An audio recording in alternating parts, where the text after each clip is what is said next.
What is going on, guys? Shy047 here, and welcome to Seedship. I almost said Speedship.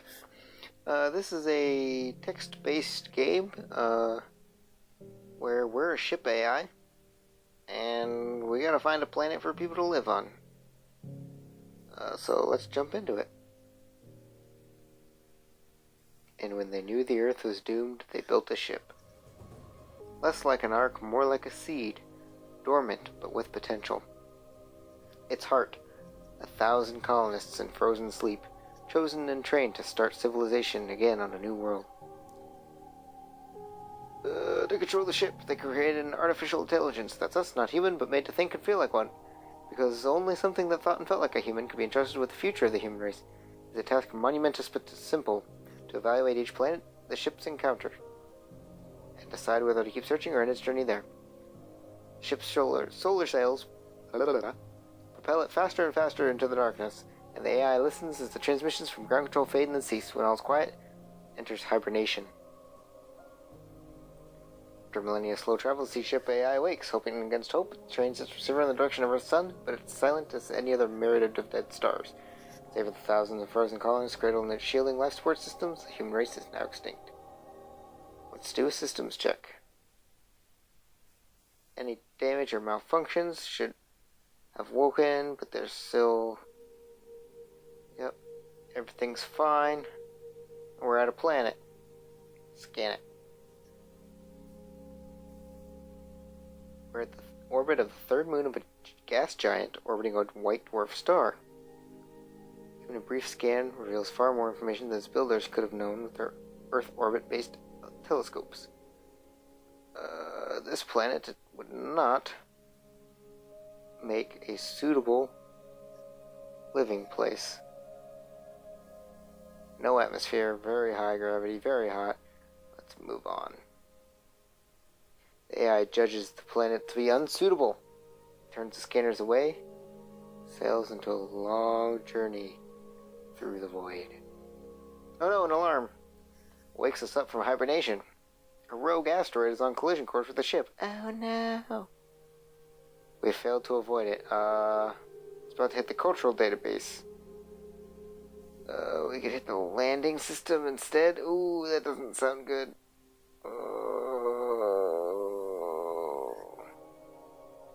Well, we gotta be able to land.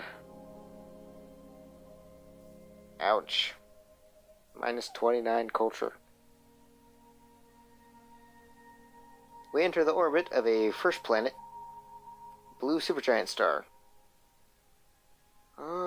It's non-breathable atmosphere, moderate gravity, and it's very cold.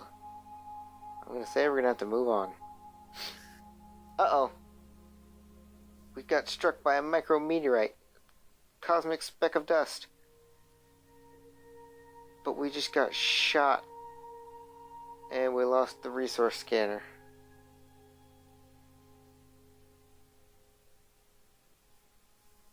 Then we enter the orbit of the 10th planet of a blue supergiant. No breathable atmosphere. Very low gravity. Cold. Trace amounts of water, poor resources. The non-breathable atmosphere, we're gonna have to move on. Let's see, as we're going from star to star, we've got more data about our extrasolar planets. Let's see. We could upgrade the atmospheric sensor. We could upgrade the gravity scanner, the temperature scanner, the water scanner, or the resource scanner. So I think upgrading the resource scanner would probably fix it. But I'm going to do the atmosphere scanner so we at least get planets that have the potential to be lived on rather than all of these no atmospheres or unbreathable atmospheres. Let's try that. For centuries, we're going to drift towards its next destination, very nearly inert, hibernating and only the simple collision avoidance systems taking over. So we enter the orbit of the 7th planet of a blue giant star. There's a small black hole orbiting the star. It's a marginal atmosphere, very high gravity, and very cold, with ice caps and poor resources. Yet there's vegetation.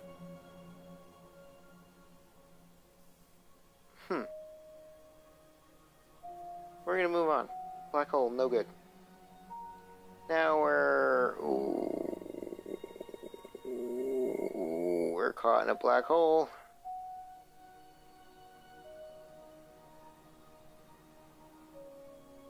Ooh. Do we kill 24 colonists or break something?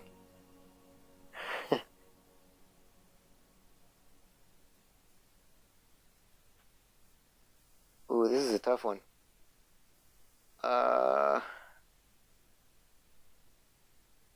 We're gonna jettison some people.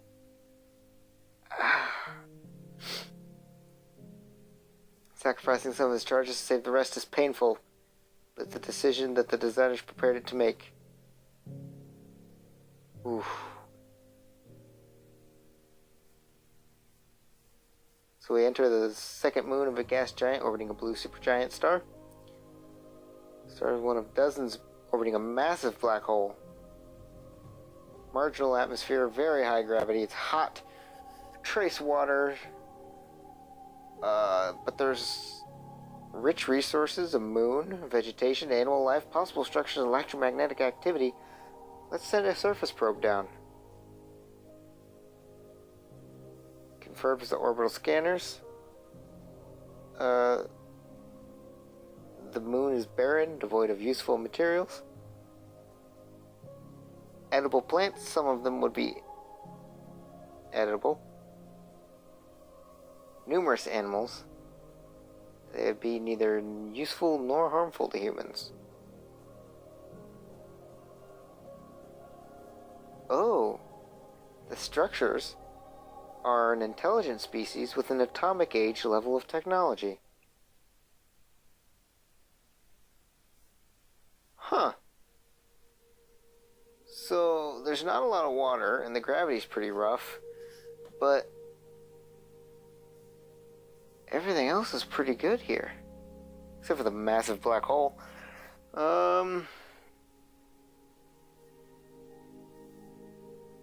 know what?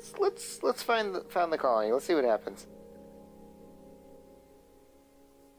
This is the culmination of the AI's existence. Cannot make it lightly. Founding the colony will end the Seedship's journey, making the planet's new home. Let's do it. The landing system controls the Seedship's descent, touches gently down on a field of alien vegetation. Surviving colonists wake from their sleep chambers and survey the new home. Level fields of alien moss stretch away beneath the pale blue sky. They build a memorial to the 24 colonists who did not survive the journey, and name their new world Garden because of the lush planet life. The colonists begin constructing a settlement with the aid of the Seedship's construction robots.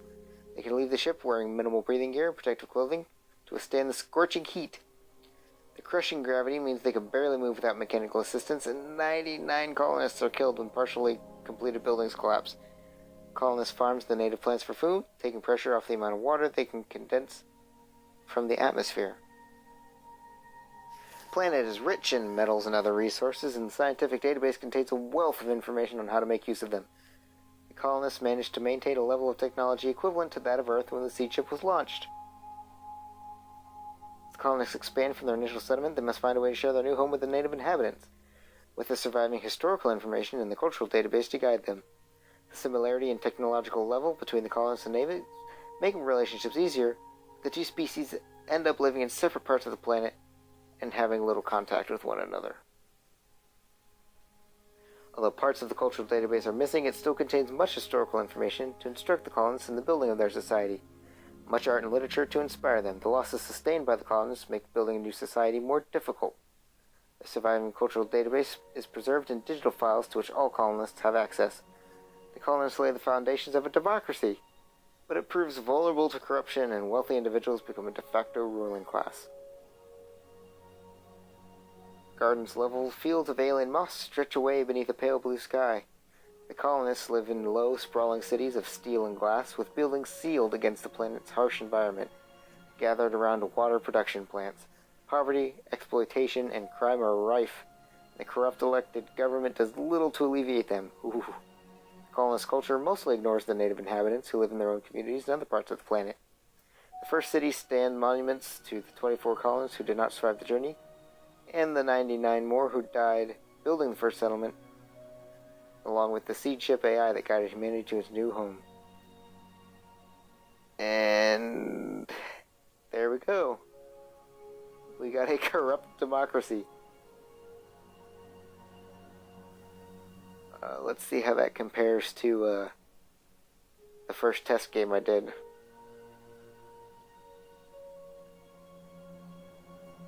Yep.